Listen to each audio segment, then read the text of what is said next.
Everybody loves a nice package, and I received this package the other day from Slavdom Studios, all the way from Poland. Today, we're going to be taking a look at SLAV Borg, post-Soviet semi-fantasy role-playing game compatible with Mörk Borg. And it came in the cute little Ziploc bag that I'm going to have a hard time ever throwing away, even though I'm not. You know what? We're going to find a nice use for it. I'm probably going to keep this game in there. It just feels like the right shelf for it. And this game and the Mörk Borg sort of, I don't want to say universe, because this exists in its own universe, although it's hinted on that maybe you can find a portal to the original Mörk Borg universe. But whatever the authors were trying to create with this game, they chose the right superstructure to place it on. And I think superstructure is the right word here. Now, I'm not going to do a full Marxist critique of anything, but from a cultural, sociological perspective, this is a game that taught me more about the superstructure of Slavic lore, Slavic culture than I had expected. It is very much infused with a type of setting, a type of background, a type of mindset, worldview that is distinct. It is distinctly Slavic. And so I thought that this was very interesting read. Not a lot of surprises in terms of the core gameplay of this game as compared to Mörk Borg, but with two exceptions that I think make it really, really cool and really something to check out. Now, I did receive these sort of, let me see what they call it in the Slav shop, and I'll put the link below, slavdom-studio.com. And this one is called the Starter Pack, which is the hardcover. No, this is the Goblin's Choice. This is the hardcover, and with it, I'm going to get the character pad, which I absolutely love this for Cyborg, so no difference here. But you're also going to get a pad for the thing that I think really sets this apart, which is there is a racing and car component to this game, which I think is such a treat. It's so funny. It works so well in the Mörk Borg setting. And so this would be for your character. This would be for your ride. And also included in this is a map of Zgol. ZGOL, which is the setting of this fictional setting. But each of these places is going to have a distinct personality and a distinct feel to it, as does the whole book. Now, Slav Borg is all about a certain type of vibe of riding fast, doing what needs to be done, skimming off the bottom when when you live in a place where everybody's skimming off the top. So it involves a lot of sort of pulling off jobs, schemes, scams, and the like, keeping out of the notice of the people who are going to try to stop you, and a world where the people in charge are more crooked than the people that they're throwing in the clink. So we start off right from the top. What drives you here? Is it speed and greed? One could easily be tempted to swallow the whole realm of Zgol with these two words only. I assume speed and greed, and not drive and you. So right off the bat, still, they failed to do justice to this magnificent land where goblins, orcs, gnomes, and all other shades of green try to squeeze any drops of life-giving juices from the rotten fruits they've been dealt. You're almost there. So first, make sure that you have a character sheet for every player character, standard set of polyhedral dice, pen and paper, and the most deranged person you know, or the DM. Great. It's a standalone system and a self-contained setting, but it can also be used with other OSRs. It uses open game license of Mörk Borg. If you already know your way around Galgenbeck, here it is. Word is, somewhere in the realm of Zgol, there is a portal that can lead you back to the land of the dead sun. So I really enjoy this. I think this is a great way to, for those Mörk Borg supplements that matter, and I believe that this is one of them. I like the idea of being able to use them as a sort of connected piece to any campaign in the core game of Mörk Borg. So I think yeah, I'm going to finish reading this here because it just really just for me built the vibe, the feel of this game. This book is meant to offer you narrative hooks. By no means is it an extensive campaign guide or a crunchy rule book. Everything from the realm's cursed lore, its characters, wheels they drive, and knockoff clothes they wear was created to help you bring to life your own Zagal. Guide your players to confront the necromancer, build your own racetracks and concrete dungeons, and send one goblin crew after another to deadly one-shot adventures. Green folk, United Labor, mad truthers, and blood-sucking investors are always here to join in whatever role you decide to give them. Now, they had a Kickstarter that kind of went under the radar a little bit. It seems like maybe a year ago. This right here would cost you 45 euro, which is about 50 US dollars.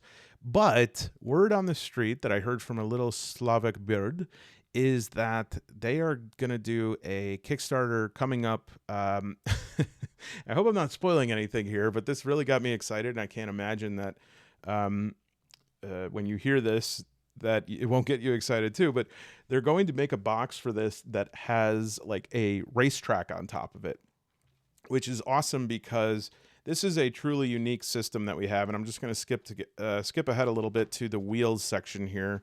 I mean, just looking, this is like my absolute favorite part of the book to look at. The car catalog is so awesome. And it just kind of gave me, somewhere across between, I used to go to destruction derbies when I was a kid living in the Midwest. That was just like a thing to do. And also one of the earliest PlayStation games, an all-time great that apparently there's a show of now. I haven't watched it, but Twisted Metal. Not that this is a demolition derby, but it does kind of have just that like rugged, souped-uppedness that I really love.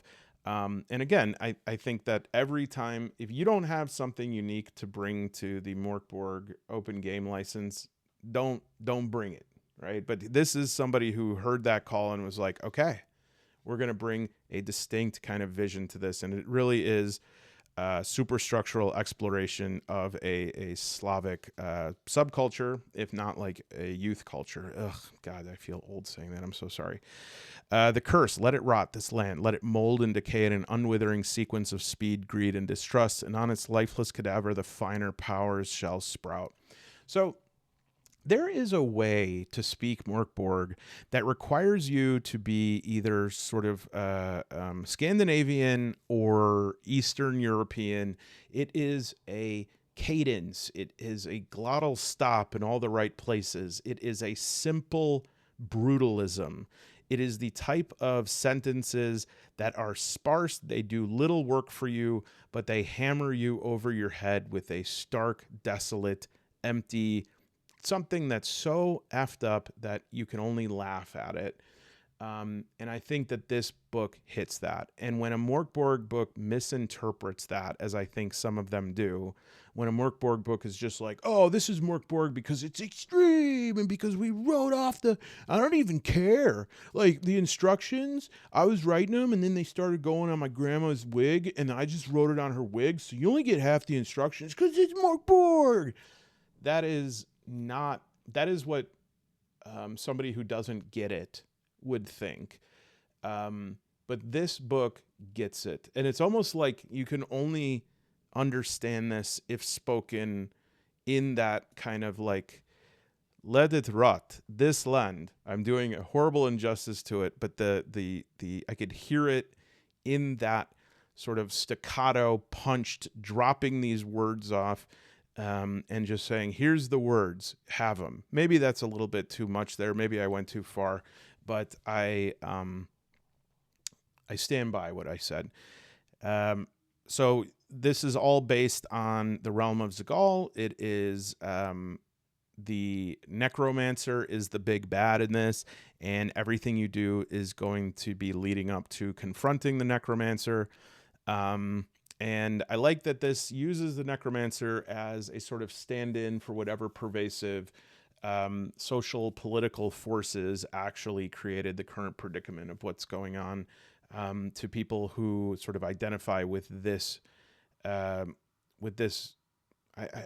keep coming back to the word vibe, and I feel like I'm just missing it. It's like a frame. It's a frame. So No sane body was nearby to hear these words roll out of the necromancer's foul mouth. Uninterrupted, they slithered off the mountain's steep slopes down to the realm of Zgal, the words that have spelled its fate. And so the curse of transformation began taking shape. The old communities scattered, turning into violent gangs, wealth-obsessed cliques, and speed-infested crews. The lands that were once blessed with ancient spells of nature magic now quivered in violent contortions of heists, schemes, and street races. Zgal's reality, this tightly woven collective fabric, has been ruptured. Once the wheels start spinning, they only spin faster. Such is the nature of the curse. This is right. This is the right sort of Mörk Borg type way of talking here. I can't really describe it. It's like you know it when you see it. Soon, not just vague hopes, but even the very memory of a different life has eroded, thwarted by exploitation that now roam the realm. I remember there is a movie, and I almost don't want to mention it because I don't want anyone to watch it, because it is truly, truly a movie that like disturbed and upset me. And it is not, I watched it while I was out of the country because I think it is not legal in the US. This is not me saying like wink, wink, you should really watch it, because it is a truly upsetting film.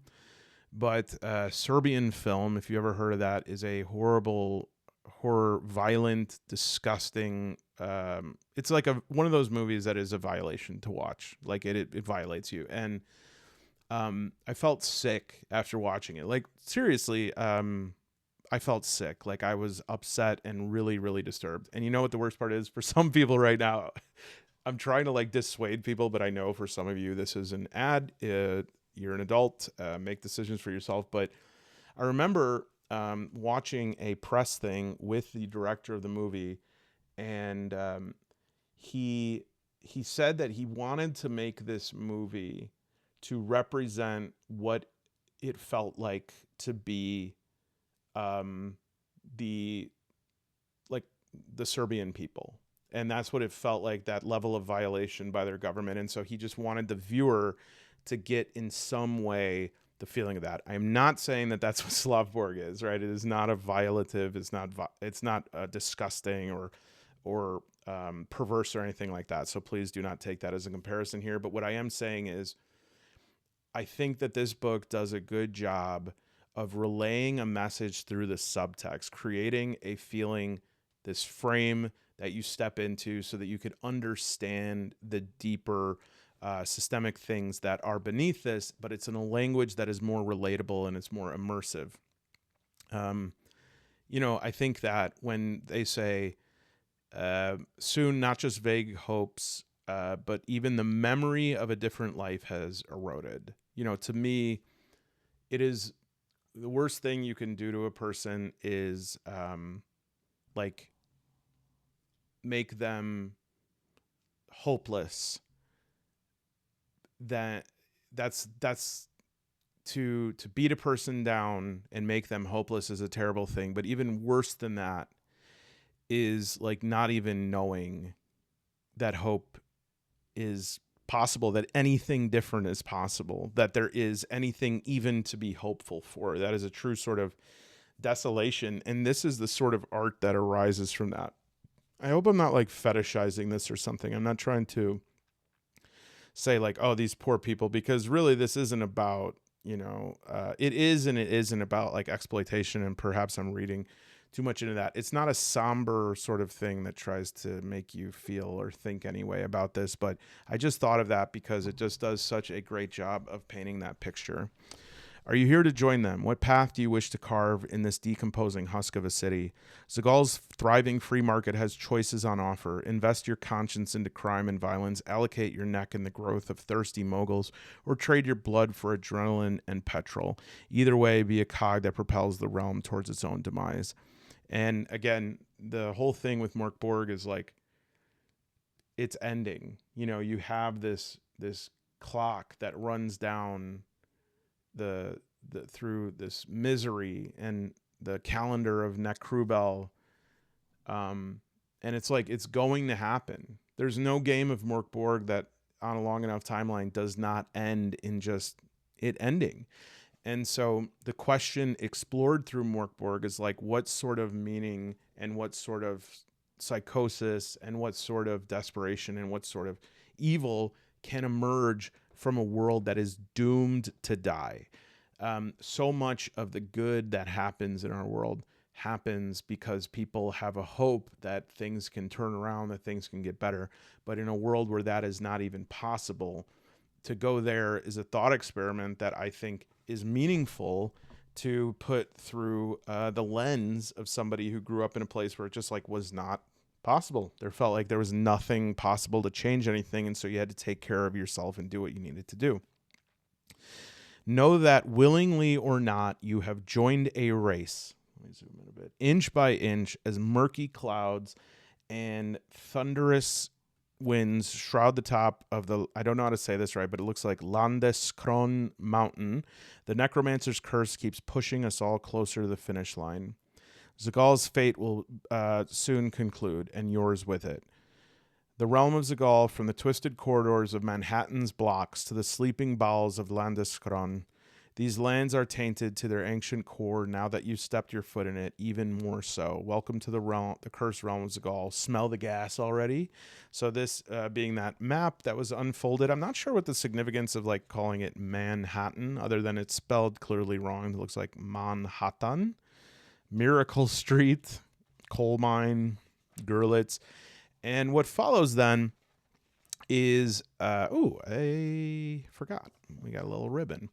What follows then is a description of all of these different areas in Zagal. And I will say, if I have two critiques of this, the first would be that the ordering of things is interesting. And so I'm glad that I'm able to show you this because I could show it sort of out of its particular order. I do think that it's an interesting experience because some of the things that I sometimes critique Mörk Borg for, or especially that I critique Mörk Borg clones for, are not here, but they kind of fall on the opposite end of things where I almost wish that it was maybe a little bit closer to the other thing. And what I'm talking about here is like, I do think that there is, when they say that this book is meant to offer you narrative hooks, by no means is it an extensive campaign guide or crunchy rule book. I think that compared to Mörk Borg, other Mörk Borg compatible games, this is that. This does have everything you need really to play. And it has a lot of exposition, and it has a lot of exposition up front. One of the things that I think Mörk Borg does incredibly well is doing a lot with a little, and having this chaotic art, and having the art violate the page, and having like not everything handed to you, and teaching you through aesthetics rather than just through the word. But this has a lot of text, and I'll say something else, and this is just my preference. This font becomes very difficult to read. It's almost like a scroll that a monk would write to preserve history, and the fact that it's very uniform. Its serifs take a little bit of time for the eyes to readjust, and it does have really, really nice pictures. I love the art actually, and I love the it has that sort of like inconsistent consistency. Boy, should I like teach literature at the college level? Listen how I'm talking. It has an inconsistent consistency. But yeah, this is going to explain all of these different areas, tell you the denizens of them, the dangers there, and the leader.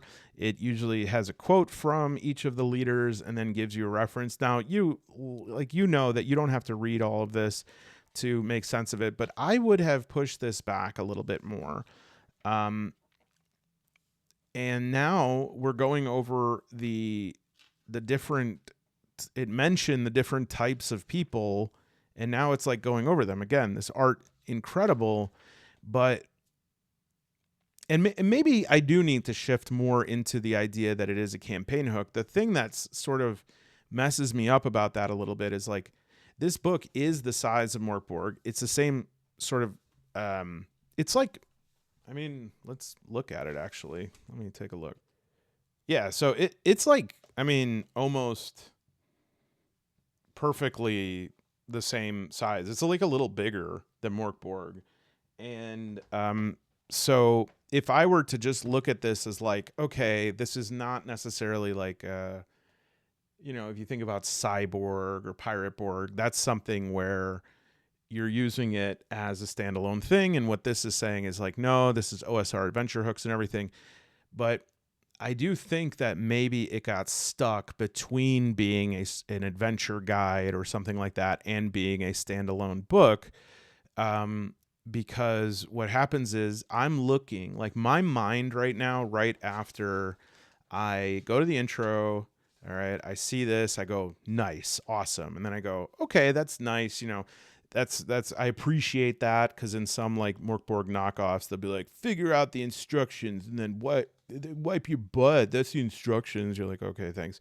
And then I see this and I go, okay, this is like sort of an overture. And then I go, okay, there's a map that makes sense. And now I'm like, whoa, okay, now I've got to like read about each of these places.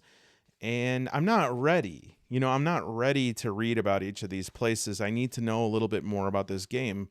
But if we say that, oh, it's not actually a game, I go over all of the different types of people. I mean, this art is just fantastic. Like, look at this. Definitely got that right. And then we go to the UB, and then this. Oh, these are the leaders. Sour Boy. God, I love that. And this one, and then we start getting into pages that are only text. And it's like, if we're only text here, drop the font, you know, drop that. And it's hard to, there's no difference in font. And so now we have Mr. Tomato, Stanislav Beetle. Now I'm not going to show every single thing here, but you can kind of get a sense here that it's a lot of exposition, right? Right here we have Necromancer Thresholds. Now we get into player characters, and these pages are just packed, you know, they're just packed. And I would have liked a little bit more, like attention to text density and using maybe some different text, because as I look at this, like if I look at this alone here, let's even ignore this. Like this is like reading a phone book, you know? And so, yeah, this is just too much here. Now that's, I think those are my two areas that I would just kind of like, not my preference. But let's move away from taking a look at that and just like move back to the content here. We now have these types, and this is where we really get into business here. We have the Street Fighter. It's a lot. And I would like what I think also is something that's in Mörk Borg that's not here is like different orientations of the letters. And this is, we start getting into more of like the traditional look and feel to it, interrupted by some of these walls of text again. And so once we get past this, though, we have a calling, nature, magic, illusion, conjuring, mind manipulation. When we get towards the cars, see right here, we have the rules. And when we get towards the wheels, I think is this, you can tell was like the pride of this whole thing was setting this section up. And it definitely looks the part, because this is a whole system of how to do racing in this game. It's so cool. It's like a combat encounter. You have, you know, speed, save, structure. There's a special ability upgrades, and like each round you are having to choose like which upgrades am I going to activate, which maneuvers am I going to do. And the racetrack is represented by two pieces called stretches that are positioned on top of each other. At the end of each stage, the lower stretch and every vehicle on it are removed from the race. Drive fast or you're out. So it's a little bit of a hot potato there. And you'll do a road check, speed check, road rage. Drivers can declare using an upgrade, performing ramming, performing high G, or they can stop at a pit stop on the stretch. And so up here, Racing in Slav Borg is best enjoyed with a set of racing tiles. If you don't happen to have one at hand, you can simply draw the stretches for each stage on a piece of paper. Once you get your wheels spinning for good, you can craft some fancy tiles. More on that in the hobby section of the toolbox chapter. See what I mean? We're in business now. We're in business. Again, a little bit limited by diversity and density of text, but you have to take a step back again and look at just like the level of options here.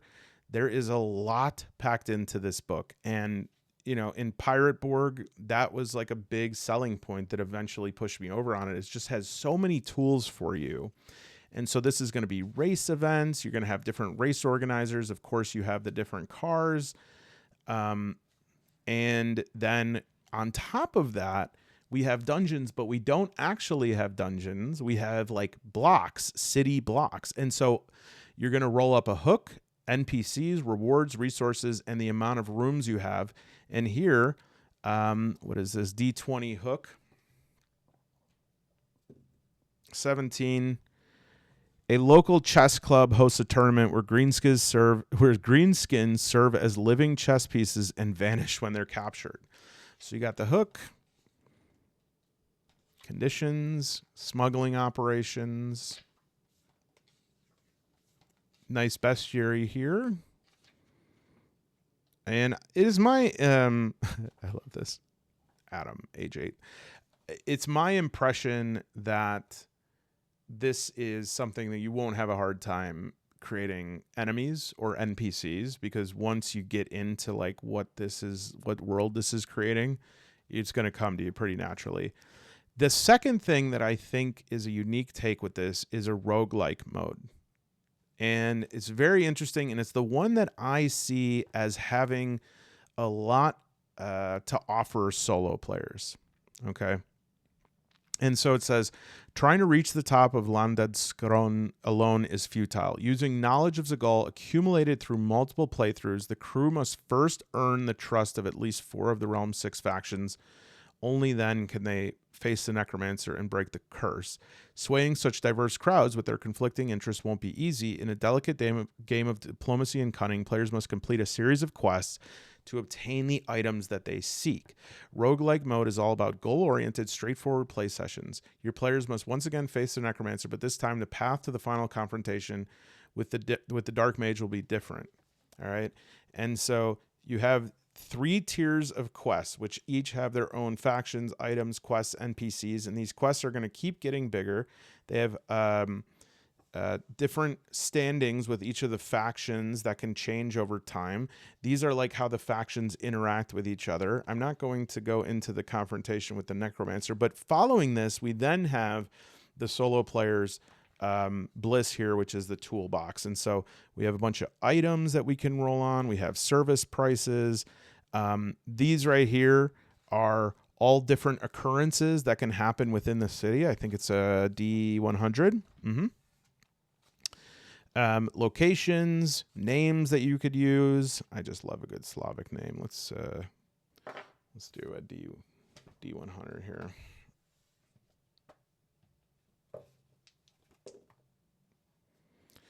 '97. Brun.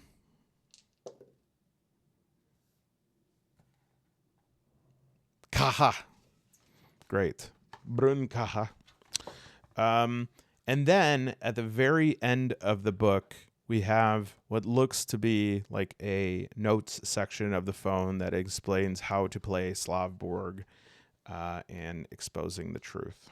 So in the back, we have a, as we usually have in these Mörk Borg type games, a quick rules reference, right like that. And yeah, there's a lot in here. If I would say that if you are somebody who has a little bit of exhaustion with like Mörk Borg compatible titles, check this one out. I think this is going to add enough difference that even though it's like a Mörk Borg title, it's definitely going to feel like you're immersed in a different kind of place. It is hyper reality. And yes, I know that this like video has been all critical theory or something like that, but it's hyper reality. It's like a hyper real version of a certain type of place that everybody who is from that place knows that place. I have family from that place. I have lots of friends from that place. And as I showed this game to them, they were like loving it. There was something about it that is pitch perfect.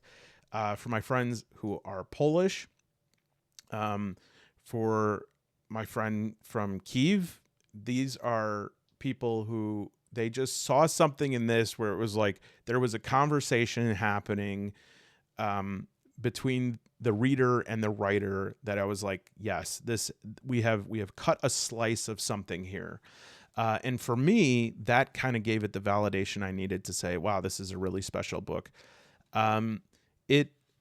It does lose a little bit just on the first run because of the font and the, what shall we say, the level of condensing, spacing of words and stuff like that. But, you know, we have to consider here that you're downloading this information into your head and you're not going to revisit a lot of these things after you read them the first time.